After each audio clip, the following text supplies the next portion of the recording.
আসসালামু আলাইকুম। সকলে কেমন আছেন? আশা করি সকলে সুস্থ আছেন। আমি বদিরুজ্জামান আপনাদেরকে স্বাগতম জানাচ্ছি আমাদের YouTube channel IL study corner বাংলাতে। আজকে আমরা আমাদের চ্যানেলে এক নতুন পাঠ্যসূচি অর্থাৎ পাঠ্য বিষয়কে অন্তর্ভুক্ত করতে যাচ্ছি। আপনারা উপরের টাইটেল দেখেই কিন্তু বুঝতে পারতেছেন, অর্থাৎ আমরা আমাদের চ্যানেলের প্লে লিস্টে সিকিউরিটি স্টাডিজ এই কনসেপ্টটাকে ডেভেলপ করার ট্রাই করব। অর্থাৎ সিকিউরিটি স্টাডিজকে ঘিরে যে বিভিন্ন বিষয়গুলো জড়িত সেগুলোকে আমরা আস্তে আস্তে আপনাদের সামনে তুলে ধরার চেষ্টা করব ব্যাখ্যা আকারে। তো আপনারা এখনও যারা আমার এই চ্যানেলটা সাবস্ক্রাইব করেন নাই তাদের কাছে অনুরোধ থাকবে আপনারা দয়া করে চ্যানেলটা সাবস্ক্রাইব করে নেবেন এবং পাশে থাকা যে বেল বাটনটি রয়েছে সেখানে আপনারা ক্লিক করবেন, যাতে পরবর্তীতে এই চ্যানেলের নতুন নতুন ভিডিওগুলো আপনাদের কাছে পৌঁছে যেতে পারে। তো আপনারা প্রথম স্লাইড থেকেই বুঝতে পারতেছেন যে আমরা আজকে সিকিউরিটি স্টাডিজের যে ইন্ট্রোডাকশন অর্থাৎ এই কনসেপ্টটা কী সে সম্পর্কে জানার চেষ্টা করব। তো চলুন আমাদের মূল আলোচনায় যাওয়া যাক। প্রথমে আপনাদের জ্ঞাতার্থে আমি কিছু কন্টেন্টস তৈরি করেছি, অর্থাৎ আমরা আজকে যে আলোচনায় কোন কোন বিষয়গুলোকে জানার চেষ্টা করব। প্রথমে এই যে সিকিউরিটি কনসেপ্টটা, তার অর্থ কী হতে পারে সে সম্পর্কে জানব। দ্বিতীয়, সিকিউরিটি কনসেপ্টের যে সংজ্ঞায়নটা সেটা কিভাবে হতে পারে তা সে সম্পর্কে জানব। তৃতীয় হচ্ছে সিকিউরিটি স্টাডিজ, অর্থাৎ আমরা আজকে যে বিষয়টাকে নিয়ে মূলত অধ্যয়ন করব অর্থাৎ জানার চেষ্টা করব, সেই সিকিউরিটি স্টাডিজের সংজ্ঞায়নটা কিভাবে হতে পারে সে সম্পর্কে আমরা জানব। চতুর্থত হচ্ছে এই সিকিউরিটি স্টাডিজ এই যে কনসেপ্টটা আন্তর্জাতিক সম্পর্কে কিভাবে এলো এবং এই সিকিউরিটি স্টাডিজ কনসেপ্টটার ডেভেলপমেন্টের পিছে কোন কোন থিওরিগুলো, কোন কোন হিস্টোরিক্যাল ইভেন্টসগুলো কাজ করেছে সে সম্পর্কে কিছুটা জানার চেষ্টা করব। পঞ্চম যেটা আমরা জানার চেষ্টা করব তা হচ্ছে এই সিকিউরিটি স্টাডিজের যে ইন্টারন্যাশনাল যে কনসেপ্টটা অর্থাৎ ইন্টারন্যাশনাল সিকিউরিটি স্টাডিজ সেটা তার সংজ্ঞাটা আমরা করার চেষ্টা করব এবং কিছু প্রশ্নের উত্তর জানার চেষ্টা করব, যে উত্তরটা জানার মাধ্যমে আমরা সিকিউরিটি স্টাডিজের স্ট্রাকচার সম্পর্কে বা গঠন সম্পর্কে আরও বোধগম্য আরও বেশি বেশি বুঝতে পারবো। তাহলে চলুন আমরা আমাদের প্রথম স্লাইডে চলে যাই। প্রথম স্লাইডে আমরা সিকিউরিটি কনসেপ্টটার যে অর্থ সেটা সম্পর্কে জানার চেষ্টা করব। এখানে আমরা দেখতে পাচ্ছি মেরিয়াম ওয়েবস্টার যে ডিকশনারি আছে সেখানে সিকিউরিটি কনসেপ্টটাকে এভাবে ডিফাইন করা হয়: the state of being protected or safe from harm. যে কোনো ধরনের হার্ম বা থ্রেট বা ডেঞ্জার থেকে যখন কোনো কিছু এখানে আমি যদি ব্যক্তির ক্ষেত্রে বলি যে ব্যক্তির সিকিউরিটি আছে, অর্থাৎ সে ব্যক্তিটা কোনো ধরনের হার্ম, থ্রেট, অ্যাটাক, ডেঞ্জার থেকে যখন প্রোটেক্টেড অর্থাৎ নিজেকে সংরক্ষণ করতে পারবে সেফলি, তখনই কিন্তু সেখানে নিরাপত্তা বা সিকিউরিটি অর্জিত হবে। অর্থাৎ সিকিউরিটি সবসময় প্রোটেকশন, সেফটি, লিবার্টি, ফ্রিডম। এখানে আপনারা যে নিচে যে তিনটা শব্দ দেখতে পাচ্ছেন, ফ্রিডম, লিবার্টি, সেফটি, এবং এর সাথে আমরা প্রোটেকশন কনসেপ্টটাকেও অ্যাড করতে পারি, যে এই সকল অবস্থাগুলো যখন থাকে তখনই আমরা বলতে পারি যে সেখানে নিরাপত্তা বজায় রয়েছে। অর্থাৎ আমরা যখন বলি সোশ্যাল সিকিউরিটি, সেক্ষেত্রে কিন্তু আমরা সমাজের সিকিউরিটি বলতে শুধুমাত্র পুলিশ ফোর্সকে বোঝায় না, অর্থাৎ শুধুমাত্র কোনো অ্যাটাক থেকে বেঁচে থাকাকে বোঝায় না। সেখানে আমরা কিন্তু এই যে অবস্থাগুলো ফ্রিডম, লিবার্টি, সেফটি, প্রোটেকশন, এগুলো কিন্তু একটা চলমান অবস্থা। অর্থাৎ একটা সমাজের মধ্যে কি ফ্রিডম রয়েছে কি না, সেখানে কি লিবার্টি রয়েছে না, সাম্য বার্তা রয়েছে কি না, সেখানে কি নিরাপত্তা রয়েছে কি না, সেখানে কি সংরক্ষণের কোনো অধিকার রয়েছে কি না, এই সকল কনসেপ্টে যখন ওভারঅলি একটা সমাজে বিদ্যমান থাকে তখনই আমরা বলতে পারি কিন্তু সেখানে সেই সমাজটার মধ্যে সিকিউরিটি বিদ্যমান। অর্থাৎ সোশ্যাল সিকিউরিটি বলতে শুধুমাত্র পুলিশের বা কোনো আর্ম ফোর্সের যে কোনো ধরনের অ্যাটাক থেকে সমাজকে রক্ষা করা তাকেই বোঝায় না, এখানে কিছু অবস্থানকে প্রোটেকশন করাকে বোঝানো হয়। দ্বিতীয়ত যদি দেখি আমরা দ্বিতীয় স্লাইডে আমরা ডেফিনেশনটা জানার চেষ্টা করব। অর্থাৎ সিকিউরিটি স্টাডিজটা অর্থাৎ সিকিউরিটি কনসেপ্টটা আন্তর্জাতিক সম্পর্ক বা আন্তর্জাতিক রাজনীতির ক্ষেত্রে কিভাবে ডিফাইন করা হয়। এখানে যেহেতু আমরা বললাম সোশ্যাল সিকিউরিটি, এর আগের স্লাইডেই বলেছিলাম, তো সোশ্যাল সিকিউরিটি কিন্তু কনসেপ্টটা টোটালি কিন্তু আয়ের সাথে অবশ্য যুক্ত, কিন্তু ইন্টারন্যাশনাল পলিটিক্সের ক্ষেত্রে কিন্তু মূলত ওয়ার, কনফ্লিক্টস এই সকল শব্দ থেকে এই সকল শব্দের ক্ষেত্রেই কিন্তু সিকিউরিটি কনসেপ্টটা ব্যবহার বেশি করা হয়। তো সেই ক্ষেত্রে যখন আমরা সিকিউরিটি কনসেপ্টটা ইন্টারন্যাশনাল রিলেশনসের দৃষ্টিকোণ থেকে ডিফাইন করতে যাব, তখন কিন্তু আমাদের ওয়ার অর্থাৎ রিয়ালিস্ট যে ভিউটা অর্থাৎ কনফ্লিক্ট, ওয়ার এই চিন্তাভাবনা থেকে আমাদের কিন্তু সিকিউরিটি কনসেপ্টটাকে ডিফাইন করতে হবে। তো এখানে প্রথম যে কনসেপ্টটা রয়েছে, সেখানে যে কোনো ধরনের যুদ্ধ থেকে ফ্রিডম অর্থাৎ কোনো ধরনের যুদ্ধ সেখানে নেই। যুদ্ধ নেই, তাহলে কি আছে সেখানে নিরাপত্তা রয়েছে। হ্যাঁ, ফ্রিডম ফ্রম ওয়ার, কোনো ধরনের যুদ্ধ নেই। আর একটা সঙ্গে কি বলা যায়, থ্রেটস টু কোর ওয়ার, হ্যাঁ, কোর ভ্যালুস। সিকিউরিটি বলতে কোনটা বোঝায়, যে কোর ভ্যালুগুলো আমরা যেমন বললাম যে সোশ্যাল সিকিউরিটি, একটা সমাজের ভিতরে একটা রাষ্ট্রের মধ্যে অনেকগুলো ভ্যালু থাকে, মূল্যবোধ থাকে, সামাজিক কালচার থাকে। তো সেই সকল ভ্যালুসগুলোকে যখন থ্রেট করা হয়, তখনই কিন্তু সেখানে ইনসিকিউরিটি অর্থাৎ সেখানে ফ্রিডম, সেফটি, লিবার্টি কনসেপ্টগুলো কিন্তু সেখানে থাকে না। তখনই কিন্তু সেখানে সিকিউরিটির প্রশ্নটা চলে আসে। হ্যাঁ, তো এখানে যদি বলি যে freedom from threats two core values, অর্থাৎ সমাজের যে কোর ভ্যালুগুলো সেগুলোকে যে সকল বিষয় থ্রেট করে দেয়, সেগুলো থেকে যখন আমরা ফ্রিডম অর্জন করি বা সেগুলো থেকে যখন আমরা প্রোটেকশন অর্জন করি, তখনই কিন্তু তাকে সেখানে সিকিউরিটি বজায় থাকে, নিরাপত্তা অর্জিত হয়।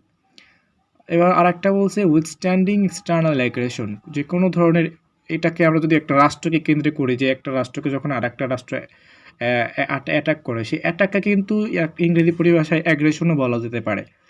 আমরা যদি উদাহরণ হিসেবে দেখি, যে মনে করেন যে কাশ্মীর ইস্যুকে কেন্দ্র করে ভারত পাকিস্তানের মধ্যে বিভিন্নভাবে হয় কি, অনেক ক্ষেত্রে পাকিস্তানের অ্যাটাকটা যখন হয়, সেটাকে আমরা দেখি আমাদের আইআরের ভাষায় অ্যাগ্রেশন হিসেবে তুলনা করা হয়। আবার যখন আমরা কিছুদিন আগে দেখলাম তিব্বতকে ঘিরে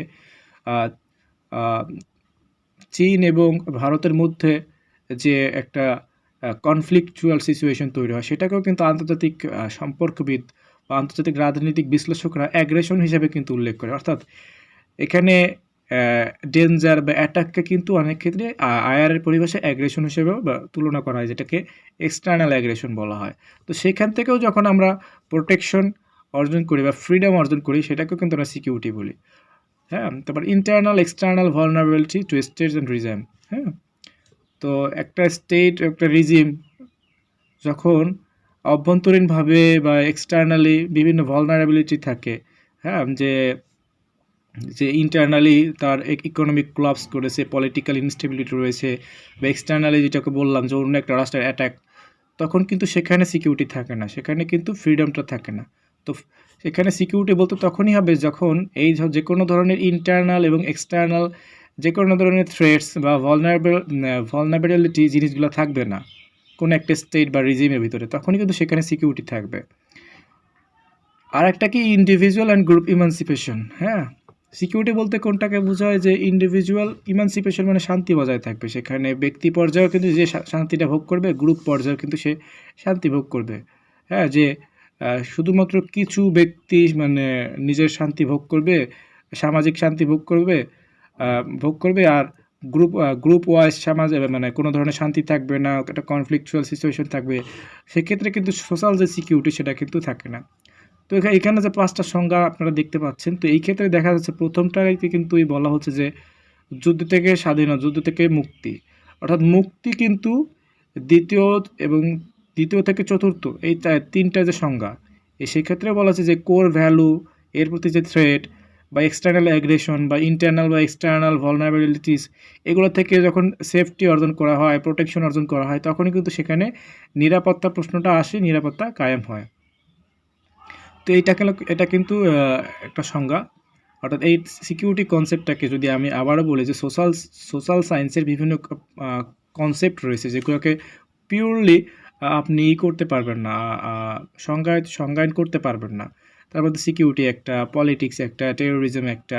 তো সেগুলোকে আমরা বিভিন্ন পার্সপেক্টিভ থেকে দেখি। অর্থাৎ এখন যখন দ্বিতীয় সংজ্ঞায় আমরা বললাম যে সোশ্যাল যে ভ্যালুগুলো, কোর ভ্যালুসগুলো, সেগুলোর প্রতি যখন থ্রেট চলে আসে, সেগুলো যখন বজায় থাকে না, যখন পলিটিক্যাল ইনস্টেবিলিটি থাকে, যখন ইকোনমিক কোলাপস করে, যখন ডেমোক্রেসির অভাব থাকে, যখন এক্সটার্নাল অ্যাগ্রেশন চলে আসে একটা রাষ্ট্রের উপর, তখন কিন্তু আমরা বুঝি যে we are not in a safe mood, we feel insecurity. তো যখন এই ধরনের insecurity, not feel safe mood, এই জিনিসগুলো আমাদের মাথায় আসে, তখন কিন্তু আমাদের সিকিউরিটি কনসেপ্টটা চলে আসে আমাদের ভিতরে, যে তখনই কিন্তু সিকিউরিটি ডেফিনেশনটা প্রয়োজন পড়ে।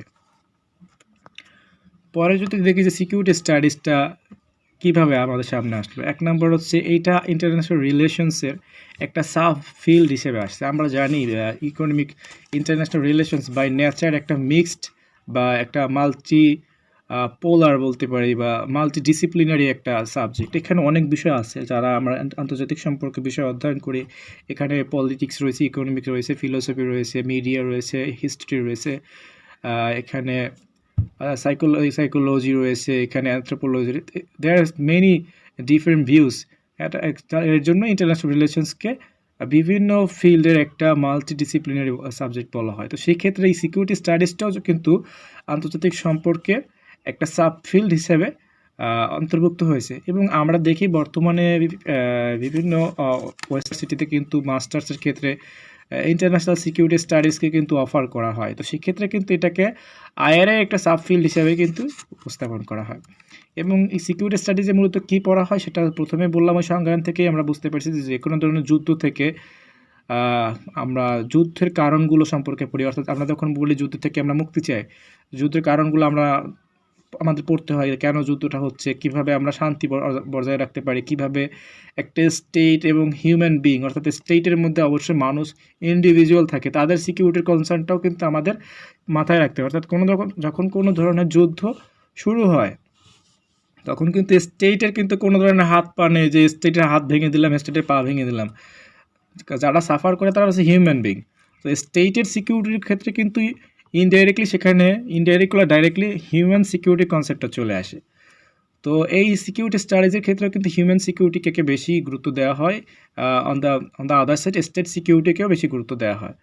তো ইন্টারন্যাশনাল রিলেশনসের সাবফিল্ড হিসেবে কিন্তু এই যে ওয়ার এবং পিস অর্থাৎ যুদ্ধ এবং শান্তি কীভাবে বজায় রাখা যায়, এই প্রসিডিউরটা কিন্তু সিকিউরিটি স্টাডিজে বেশি আলোচনা করা হয়।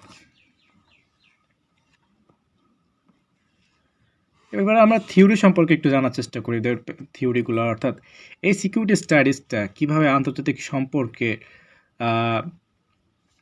সাথে সাবফিল্ড হিসেবে যুক্ত হলো। অর্থাৎ আমরা জানি যে সিকিউরিটি স্টাডিজের কথা যখনই বলি, আমরা সেখানে ওয়ারকে নিয়ে আসি, সেখানে আমরা বিভিন্ন ধরনের অ্যাটাককে নিয়ে আসি, কনফ্লিক্টকে নিয়ে আসি, এবং এই সকল বিষয়গুলো কিন্তু আইআরএর যে প্রথম যে থিওরি দুটো রয়েছিল, লিবারালিজম এবং রিয়ালিজম, তার ভিতরে রিয়ালিজম যে তারা কিন্তু এই ওয়ার এই কনসেপ্টগুলোকে নিয়ে আলোচনা করে থাকে, এবং এটাকে রাষ্ট্রের ইন্টারেস্টের ক্ষেত্রে কিন্তু তারা বর্ণনা করার চেষ্টা করে রিয়ালিস্ট ভিউ থেকে। তো সিকিউরিটি স্টাডিজটা কিন্তু সেই রিয়ালিস্ট ভিউ থেকে কিন্তু ইন্টারন্যাশনাল রিলেশনসকে দেখার চেষ্টা করে থাকে। তো এই সিকিউরিটি স্টাডিজের যে অরিজিনেশন, সেটা কিন্তু আইআরএর যে অরিজিনেশন, রিয়ালিস্ট ভিউয়ের যে অরিজিনেশন, অর্থাৎ আন্তর্জাতিক সম্পর্কের যে রিয়ালিস্ট থিওরি, তার যে অরিজিনেশন, অর্থাৎ তার যে উৎপত্তি, মানে কোন হিস্টোরিক্যাল ইভেন্টস বা ফিলোসফিক্যাল আইডিয়ার উপর ভিত্তি করে আইআরএর যে রিয়ালিজম কনসেপ্টটা ডেভেলপ হয়েছে, তার কিছুটা কিন্তু অংশ নিয়ে কিন্তু এই সিকিউরিটি স্টাডিজের অরিজিনেশনটাও কিন্তু হয়েছে। আমরা কিন্তু থিওরির প্রথমটাই দেখতে পাই পেলোপনেসিয়ান ওয়ার। এটা আমরা জানি যে স্পার্টা এবং এথেন্সের যে ভিতরে যে একটা দীর্ঘকালীন যে একটা যুদ্ধ হয়েছিল, তখন এটাকে লিগ বলা হতো। বর্তমানে আমরা ক্রিকেট খেলি, ফুটবল খেলি লিগের মাধ্যমে, তখন কিন্তু সেখানে যুদ্ধগুলো হতো লিগের মাধ্যমে। হ্যাঁ, এটা ইন্টারেস্টিং বিষয় যে এখানে লিগের মাধ্যমে যুদ্ধগুলো হতো। সেই লম্বা দীর্ঘকালীন যে একটা রক্তক্ষয়ী যুদ্ধ, সেখান থেকে যে সিকিউরিটির কনসেপ্টটা ডেভেলপ হয়, সেটা কিন্তু এই সিকিউরিটি স্টাডিজের একদম বেসিক। অর্থাৎ আমরা যখন সিকিউরিটি স্টাডিজ নিয়ে স্টাডি করি, আমাদের কিন্তু পেলোপনেসিয়ান ওয়ার বা ওই সময়কার যে সিকিউরিটি পলিসিগুলো, স্টেট পলিসিগুলো, সেগুলো কিন্তু আমাদের মাথায় নিয়ে চলতে হয়, আমাদের জানতে হয়। পাশাপাশি দ্বিতীয় থিওরিতে বলা হয়েছে 30 ইয়ার্স অফ ওয়ার। অর্থাৎ আমরা জানি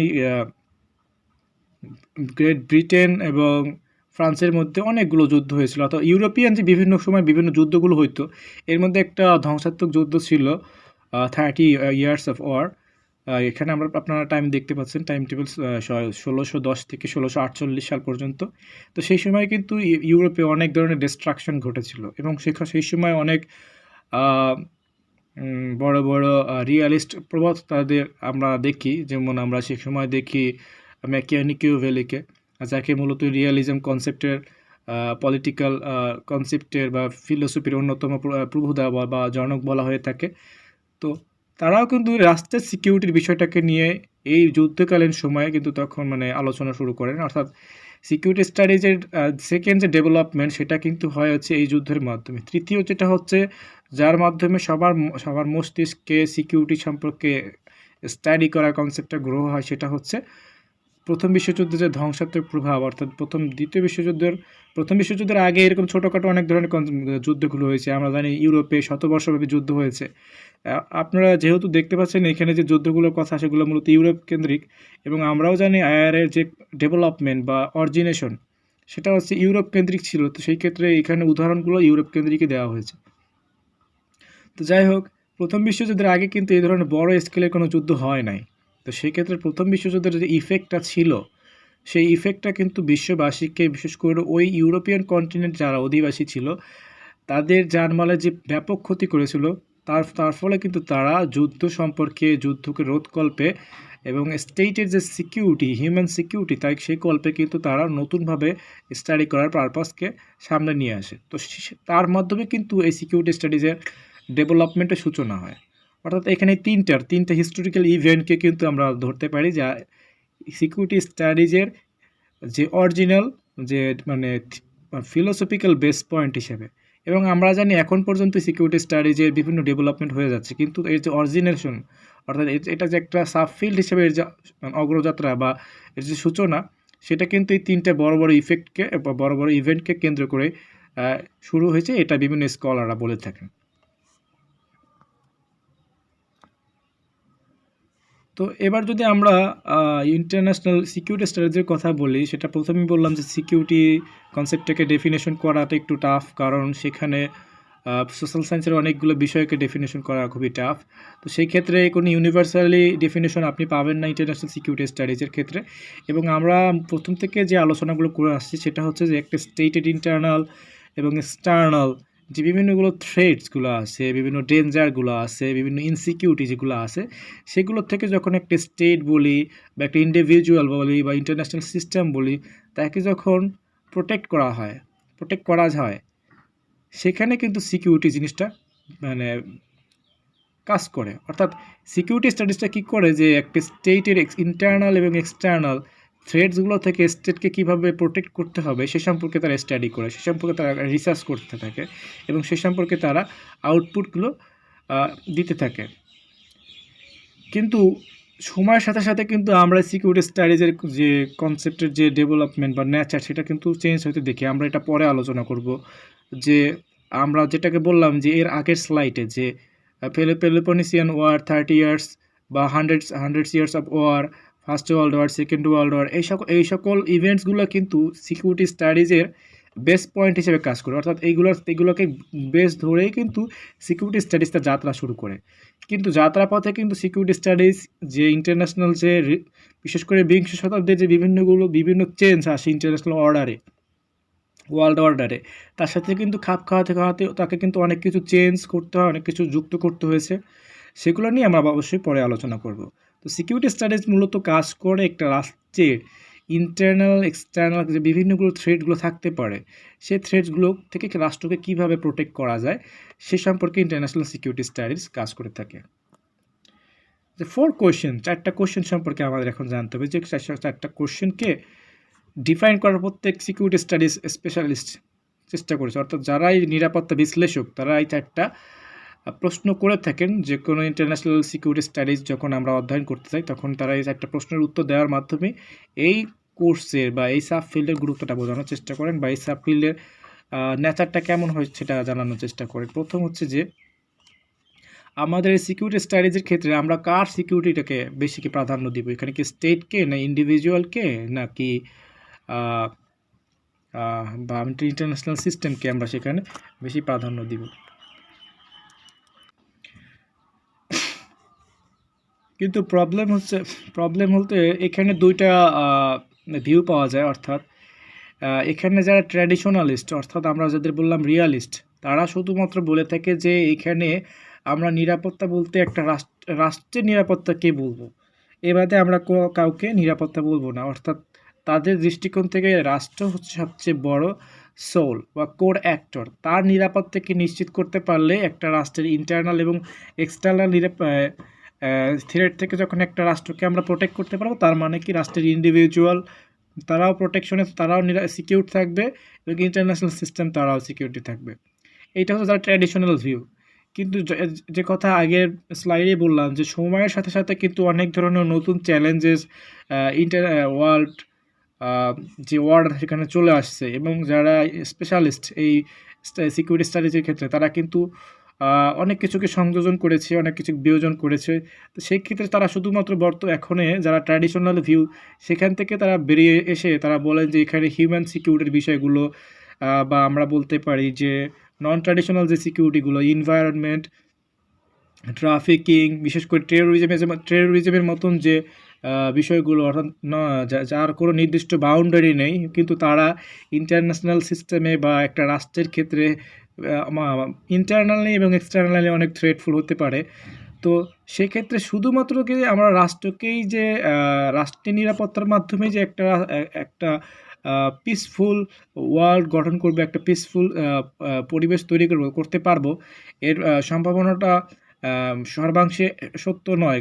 অর্থাৎ আমাদের রাষ্ট্রের নিরাপত্তার পাশাপাশি আমাদের অনেক যে বিষয়গুলো রয়েছে সেগুলোর নিরাপত্তাকে, অর্থাৎ সেগুলোকেও বেস্ট পয়েন্ট হিসেবে ধরতে হবে যদি আমরা সার্বিক সিকিউরিটি অর্জন করতে চাই। তারপরে দ্বিতীয় যে প্রশ্নটা ছিল সেটা হচ্ছে যে আমরা কি শুধুমাত্র ইন্টারনাল এবং এক্সটার্নাল দুইটাকেই ধরবো? হ্যাঁ, আমরা কি নাকি শুধুমাত্র এমন হবে যে যদি আমরা রাষ্ট্রকে ধরি তার মানে যে এক্সটার্নাল কোনো থ্রেটকে যখন আমরা প্রোটেক্ট করতে পারবো তখনই আমরা সিকিউর। ইন্টারনাল যে আমাদের হইতে পারে ইকোনমিক কলাপস আছে, আমাদের সোশ্যাল সিকিউরিটি নেই, অর্থাৎ আমাদের বেসিক নিডসগুলো নেই, আমাদের ডেমোক্রেসি নেই, আমাদের এখানে রুল অফ ল নেই, গুড গভর্নেন্স নেই, এই ধরনের সিকিউরিটিগুলো কি তখন কোনো কাজে দিবে না? তো সেক্ষেত্রে যারা ট্র্যাডিশনালিস্ট, আমি আবার বললাম যে ট্র্যাডিশনালিস্ট বলতে এখানে রিয়ালিস্টদের বোঝানো হচ্ছে, তাদের ক্ষেত্রে রাষ্ট্রের শুধুমাত্র সিকিউরিটির পারপাসটা হচ্ছে রাষ্ট্রের যে এক্সটার্নাল যে থ্রেটগুলো রয়েছে সে থেকে রাষ্ট্রকে মূলত রাষ্ট্রের যে সভরেনিটি রয়েছে সেই সভরেনিটিকে প্রোটেক্ট করা, এবং সেখানে কোনো ধরনের এক্সটার্নাল অ্যাগ্রেশনকে রাষ্ট্রের উপরে এফেক্ট করতে না দেওয়া। কিন্তু আবারও যেটা বললাম যে কোল্ড ওয়ারকালীন সময়ে কিন্তু এই ধরনের সিচুয়েশন অনেক কাজ করেছে, যে তখন শুধুমাত্র রাষ্ট্রের যে এক্সটার্নাল ফোর্সকে সেটাকেই কিন্তু বেশি সবাই গুরুত্ব দিয়েছে, অর্থাৎ রাষ্ট্রকে বেস পয়েন্ট ধরে। কিন্তু কোল্ড ওয়ারের পরবর্তীকালীন সময়ে বা কোল্ড ওয়ারের শেষের দিকের সময় আমরা যখন দেখলাম এই যে নন ট্র্যাডিশনাল ফোর্সগুলো আসলো, হ্যাঁ, যখন আমরা দেখলাম যে বিভিন্ন যুদ্ধের ফলে রিফিউজি প্রবলেমগুলো বাড়ছে, বিভিন্ন উইপন ডেভেলপমেন্টের ফলে এনভায়রনমেন্টাল যে ডিজাস্টারগুলো হচ্ছে, তখন কিন্তু শুধুমাত্র আমরা একটা রাষ্ট্রের এক্সটার্নাল বিষয়গুলোকে কিন্তু আমরা গুরুত্ব দেওয়া থেকে আমরা ইন্টারনাল বিষয়গুলোকে গুরুত্ব দেওয়ার চেষ্টা করি। অর্থাৎ যখন আমরা মিলিটারি ডিপ্লোমেসি থেকে আমরা ইকোনমিক ডিপ্লোমেসিতে যাচ্ছি, তখন আমাদের একটা রাষ্ট্রের অভ্যন্তরীণ যে সেফটি বা পলিটিক্যাল স্ট্যাবিলিটি সেগুলোকেও কিন্তু আমাদের গুরুত্ব দিতে হচ্ছিল, আমাদের শুধুমাত্র মিলিটারি স্ট্যাবিলিটির ক্ষেত্রে গুরুত্ব দিলে হচ্ছিল না। হ্যাঁ, তো এখন যারা সিকিউরিটি স্পেশালিস্ট অর্থাৎ ট্র্যাডিশনাল ভিউয়ের বাইরে যারা রয়েছেন তারা বলছেন যে সিকিউরিটি স্টাডিজের ক্ষেত্রে ইন্টারনাল এবং এক্সটার্নাল উভয় থ্রেটসকেই ইনক্লুড করতে হবে। কিন্তু যারা ট্র্যাডিশনালিস্ট অর্থাৎ রিয়ালিস্ট তারা বলতেছেন যে না, ইন্টারনাল কনসেপ্টটাকে দিকে মনোযোগ দেওয়ার এত প্রয়োজন নেই। একটা রাষ্ট্রের এক্সটার্নাল অ্যাগ্রেশন অর্থাৎ অন্য একটা রাষ্ট্রের এক্সটার্নাল অ্যাগ্রেশন থেকে একটা রাষ্ট্রের সভরেনিটিকে বাঁচাতে হবে বা রাষ্ট্রকে প্রোটেক্ট করতে হবে, রাষ্ট্রের সিকিউরিটি, রাষ্ট্রের ইন্টারেস্টকে প্রোটেক্ট করতে হবে। এর ফলে কিন্তু একটা রাষ্ট্র তার সিকিউরিটি কায়েম করতে পারবে। হ্যাঁ, তৃতীয় যে প্রশ্নটা এখানে করার চেষ্টা করে সিকিউরিটি স্পেশালিস্টরা, তারাও কিন্তু বলতেছেন যে একই ধরনের প্রশ্ন, 2 আর 3 একই ধরনের উত্তর, যে আমাদের কি মিলিটারি ফোর্স এর বাদেও কি আমাদের যে নিরাপত্তা কাঠামোর সাথে নতুন কোনো কিছু যুক্ত করতে হবে? তো যারা ট্র্যাডিশনালিস্ট তারা বলছে যে না, আমাদের নিরাপত্তা আমাদের বেশি মিলিটারি ফোর্স বাড়াইতে হবে, আমাদের ইউজ অফ ফোর্সের কথা বাড়াইতে হবে, আমাদের যত শক্ত মিলিটারি জায়গা থাকবে তত আমরা শক্ত করে আমাদের সিকিউরিটি বিষয়টা আমরা অর্জন করতে পারবো, আমাদের এক্সটার্নাল অ্যাগ্রেশন থেকে আমাদের নিজেদেরকে রক্ষা করতে পারবো। কিন্তু যারা ট্র্যাডিশনাল ভিউয়ের বাইরের নতুন যারা স্কলার্স, যারা ক্রিটিক্যাল স্কলার্স যারা, তারা কিন্তু শুধুমাত্র মিলিটারি ফোর্সকেই কিন্তু সিকিউরিটির মূল বেস পয়েন্ট না ধরে অনেক ক্ষেত্রে বলে থাকেন, অনেক রাষ্ট্রের ক্ষেত্রে মিলিটারি ফোর্সটা অত গুরুত্বপূর্ণ নাও হতে পারে। সেক্ষেত্রে অন্যান্য যে বিষয়গুলো, যেরকম আমরা যদি বাংলাদেশের কথা বলি, বাংলাদেশের পার্সপেক্টিভে মিলিটারির চেয়ে বর্তমান যে নন ট্র্যাডিশনাল বিষয়গুলো, বিশেষ করে ইনভায়রনমেন্টের বিষয়গুলো, ট্রাফিকিংয়ের বিষয়গুলো, ডেমোক্রেসির বিষয়গুলো, গুড গভর্নেন্স, এই জিনিসগুলো কিন্তু সোশ্যাল সিকিউরিটির ক্ষেত্রে রাষ্ট্রের ইন্টারনাল বিষয়গুলো অনেক বেশি গুরুত্বপূর্ণ। অর্থাৎ একটা রাষ্ট্রের পিস অ্যান্ড সিকিউরিটি বজায় রাখার জন্য শুধুমাত্র মিলিটারি এবং ইউজ অফ ফোর্সটাই একমাত্র টুল না। যারা ট্র্যাডিশনাল ভিউয়ের বাইরে তারা এটা মনে করেন, এখানে আরও অন্য অনেক জিনিসকে ইনক্লুড করতে হবে। আর তারা বলেছেন যে সিকিউরিটি আর চতুর্থ যে প্রশ্নটা সেটা আরও গুরুত্বপূর্ণ। সেখানে বলা হচ্ছে যে আমরা কি শুধুমাত্র থ্রেট, ডেঞ্জার বা আর্জেন্সি বা অ্যাটাক, কনফ্লিক্ট এই সকল শব্দের ক্ষেত্রেই সিকিউরিটি শব্দটাকে ব্যবহার করব? অর্থাৎ সিকিউরিটি কনসেপ্টটাকে শুধুমাত্র ডেঞ্জার, থ্রেটস, আর্জেন্সি এদের সাথেই যায়, নাকি অন্য কোনো মিনিং হতে পারে, অন্য কোনো পর্যায়ে এটাকে ব্যবহার করা যেতে পারে? যারা ট্র্যাডিশনাল ভিউ আপনারা বুঝতেই পারতেছেন, তারা ঠিকই বলছে যে না, just threats, conflicts, interest, urgency, যে কোনো অ্যাগ্রেশন, এই সকলের অ্যাগেনস্টে, এই সকল থেকে প্রোটেকশনের জন্যই সিকিউরিটি কনসেপ্টটা ব্যবহার করতে হবে এবং সিকিউরিটিকে ডেভেলপ করার জন্য মিলিটারি ডেভেলপমেন্ট করতে হবে, ইউজ অফ ফোর্স ব্যবহার করতে হবে, বেশি বেশি মিলিটারি প্রিপারেশন নিতে হবে। কিন্তু যারা ট্র্যাডিশনাল ভিউয়ের বাইরে থেকে দেখার চেষ্টা করেন, তারা বলেছেন যে না, শুধুমাত্র ডেঞ্জার, থ্রেটস, আর্জেন্সি না, এ বাদেও কিন্তু সিকিউরিটির অনেক প্রশ্ন হতে পারে। আমরা ইকোনমিক সিকিউরিটির কথা বলতে পারি, হ্যাঁ, আমরা সোশ্যাল সিকিউরিটির কথা বলেছি, আমরা হেলথ সিকিউরিটি, বিশেষ করে আমরা বর্তমান কোভিডকালীন সময় দেখি যে হেলথ সিকিউরিটির, একটা রাষ্ট্রের হেলথ সিকিউরিটির পজিশনটা যত খারাপ ছিল, তার অবস্থা তত বেশি খারাপ হয়েছে। আমরা দেখেছি হ্যাঁ, অনেক উন্নত রাষ্ট্রে যে এফেক্টের পরিমাণ বেড়ে গিয়েছে, কিন্তু তাদের রিকভারি করার যে পজিশন, রিকভারি করার যে স্পিড, সেটা কিন্তু অনেক বেশি ছিল। হ্যাঁ, আমরা ইন্ডিয়ার কথা বলতে পারি যে তাদের যে অবস্থা, তাদের যে হেলথ সিকিউরিটির ক্ষেত্রে তাদের যে দুর্বলতা, সেটা কিন্তু, বা বাংলাদেশের কথা বলি, তাদের যে দুর্বলতা সেটা কিন্তু প্রকাশ পেয়েছে।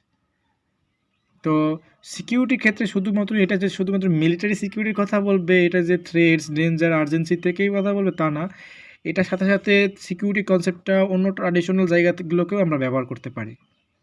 তো মনে হয় বন্ধুরা, আমি অনেক জটিল করে আপনাদের সামনে বিষয়টাকে তুলনা করেছি, উপস্থাপন করার চেষ্টা করেছি। আশা করি আপনারা কিছুটা হলে ধরতে পেরেছেন।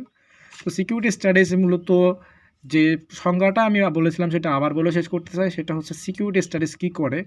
সিকিউরিটি স্টাডিজ হচ্ছে একটা রাষ্ট্রের ইন্টারনাল এবং এক্সটার্নাল যে থ্রেটস আছে বা বিভিন্ন ধরনের ইনসিকিউরিটি পজিশনগুলো রয়েছে, সেগুলো থেকে একটা রাষ্ট্রকে আমরা যদি আরও একটু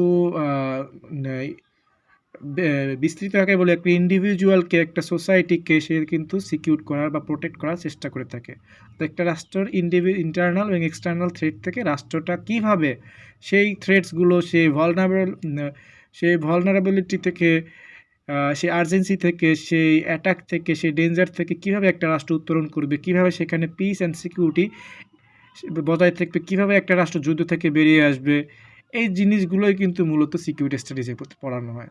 তো আজকে আমাদের প্রথম যে আলোচনা ছিল সেখানে আপনাদেরকে কিছুটা জানানোর চেষ্টা করেছি।